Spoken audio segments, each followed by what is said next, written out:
Masih ramai yang keliru perbezaan antara hibah takaful dan juga hibah harta. Sebab masih ada lagi ejen-ejen takaful yang kata ambillah hibah takaful, selesai masalah pusaka. Tapi sebenarnya hibah takaful itu bermaksud anda hibahkan pampasan takaful dalam bentuk wang tunai. Itu sahaja. Jadi apa kaitannya dengan masalah pusaka? Dalam video ini saya akan rungkaikan salah faham ataupun kekeliruan terhadap hibah takaful dan juga peranan dan kepentingan hibah takaful dari sudut pandang pewarisan harta. InsyaAllah video ini akan bermanfaat kepada anda, ejen-ejen takaful, pelanggan-pelanggan takaful dan juga anda yang belum ada sebarang takaful. Jom tonton video ini.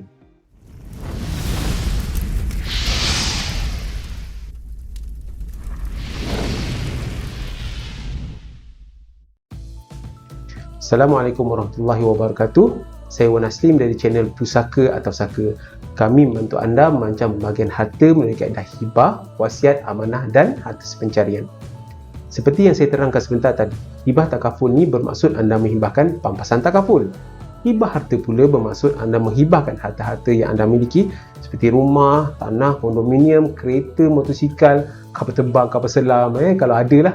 Dan juga saham-saham syarikat, barang-barang kemas, emas, wang tunai dalam akaun bank, SB, tabung haji, unit keras, saham dan sebagainya. Dan ini juga termasuklah harta berbentuk takaful anda. Ramai yang tak tahu takaful ni merupakan salah satu daripada aset ataupun harta yang sangat bernilai. Dalam pewarisan atau mudahnya mengenai harta dan pusaka, takaful ni memainkan peranan yang sangat penting kepada waris-waris ahli keluarga yang ditinggalkan. Secara ringkas ni, hibah harta ini merangkumi apa-apa juga harta yang boleh dan dibenarkan untuk dihibahkan. Sebab ada juga harta-harta yang tak boleh dihibahkan sebab tak memenuhi rukun hibah iaitu al-mauhub, harta. Contohnya harta tu tak sempurna milikannya lah, seperti KWSP, ataupun harta tu tidak patuh syarak seperti minuman keras ataupun tidak halal atau makanan tak halal lah. Jadi minum keras seperti champagne, wine dan sebagainya itu tak boleh nak dihibahkan. Sebab pengalaman kami, ada pelanggan yang request, pelanggan datang request untuk hibahkan collection champagne dan wine beliau. Itu tak boleh dihibahkan. Antara kekeliruan dan salah faham yang utama adalah hibah takaful ni akan selesaikan masalah pecahan faraid dengan membayar bahagian waris-waris lain, iaitu disebut sebagai kaedah tebus pusaka. Contohnya, katalah seorang suami ni dia meninggal dunia dalam keadaan mempunyai seorang ibu bapa, isteri dan seorang anak lelaki. Walaupun ada anak lelaki, ibu bapa tetap berhak mendapat 1/3 daripada setiap harta. Kalau harta tu berbentuk rumah 3 tingkat, satu tingkat adalah bagi ibu bapa. Kalau ibu bapa pula yang meninggal dunia selepas itu, satu tingkat itu perlu dibahagikan kepada waris-waris ibu bapa itu pula. Maksudnya dia kembali kepada 25 golongan waris faraid. Dengan menggunakan duit pampasan daripada hibah takaful ni, isteri dan anak-anak bolehlah bayar bahagian ibu bapa tadi kan. Tapi apa yang akan berlaku jika ibu bapa ni tak bersetuju? Maksudnya mereka tak nak duit, tapi mereka nak juga bahagian rumah ni. Ini mungkin kerana mereka tak setuju dengan jumlah yang bakal dibayar. Biasalah kalau tebus pusaka ni dia based on negotiation lah, atau persetujuan bersama. Nilainya biasanya kurang daripada nilai yang semasa lah. Mungkin ada pihak-pihak yang tak setuju dengan jumlah tu, maka dia memilih untuk tetap mengambil bahagian rumah. Ini terutama jika mereka mendapat nasihat-nasihat lah daripada penasihat-nasihat yang tidak bertauliah dan juga ada kepentingan seperti kaum keluarga. Maka kat sini tebus pusaka tidak boleh berlaku.